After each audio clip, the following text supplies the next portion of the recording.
When people hear about robotic surgery, they are thinking the robots with the surgery. Maybe explain a bit about that. How does it work? So the technology is more correctly referred to as robotic-assisted surgery, more than robotic surgery.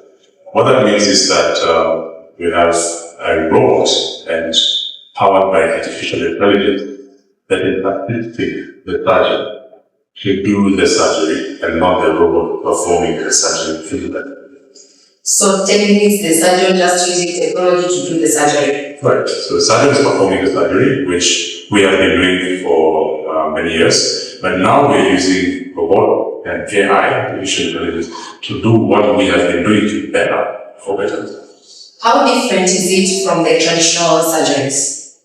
There's a lot of difference. Of course, one is the fact that we're doing surgery with a robot, previously we were not. However, robotic offers additional benefits, and I like to call them the 3 Ps. The robot gives us an opportunity to prepare it, so planning is done better. Conventionally, there was less planning in terms of conventionally you do an X-ray and you plan for surgery. You may not have the exact details of how the surgery will go. But with robotics, we actually do the surgery before the surgery, in the sense that we simulate the surgery on a computer with AI, and you're able to now go through the steps, look at how the surgery will go, and even look at how the outcome will be, even before the surgery. That's one plan. The other thing is that the robotic surgery is offering better precision. That's the second.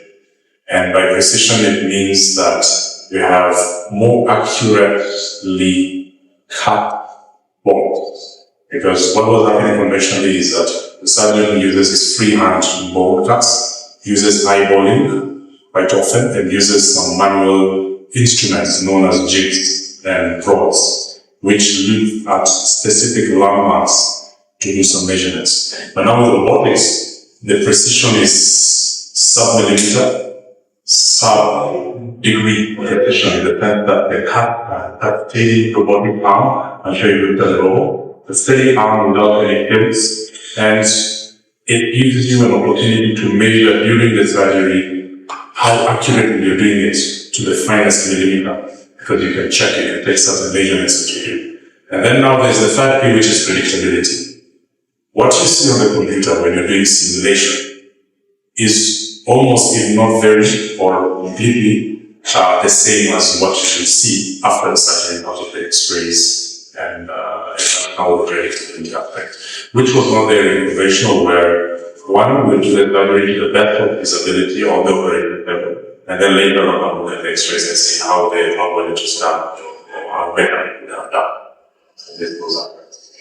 Or maybe if you're talking to that Kenya, maybe a mother or someone deep in the rural area wants to try this particular surgery, and here you already do the knee replacement surgeries. So AI has been an interesting conversation. Do you feel that it's under your control when probably you're doing these surgeries, when you're using this robot, or you feel that there may be, maybe let's say it's a power outage, or those are bit concerns that we will probably be having? Absolutely. I mean, when we're doing the robotic, the surgeon remains in control. So from the planning part, the surgeon is the one doing the planning on the computer. Only that it's allowing you to simulate.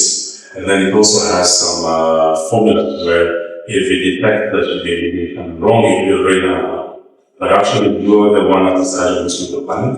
And while you're doing the surgery, again, it is the surgeon doing the surgery, only that now you were able to get assistance. So the surgeon is always fully in control. Now, the other second question about power outages, for example.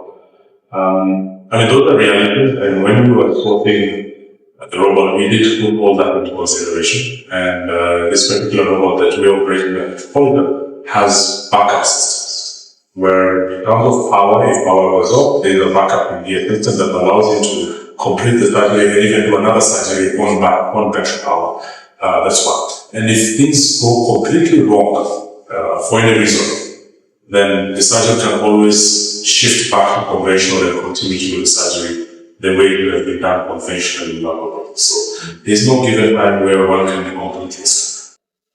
So you mentioned it translates to better outcome, if there are successes out there. So in terms of the cost, how affordable is this particular surgery? Do you think the ordinary Kenyan can afford it, who has probably issues with the knee replacement, or what do we need to do to ensure that it's more affordable and available to everybody out there? I think it's very affordable, especially here at Metropolitan Hospital. I know there is more robotic installed already people coming into the country. But particularly at Metropolitan Hospital, the philosophy has always been to keep services and surgery affordable to common minds. So here, very affordable. Is it more expensive than conventional? Yes, because there's an additional gadget used, of course, there's couple that penetrated to that, there's more consumables that go in there. However, minimally, the difference is quite small. Are Kenyans affording it? The answer is yeah. One of quite a number of Kenyans, when we communicate with our partners abroad, the report that quite a number of Kenyans are traveling affordable, exactly. That's an indication that there is demand. Then also let me mention that in Metropolitan Hospital, because I mentioned earlier that the philosophy is to keep services affordable, you may or may not be surprised to learn that robotic surgery here is cheaper than conventional surgery in a number of hospitals here in the country.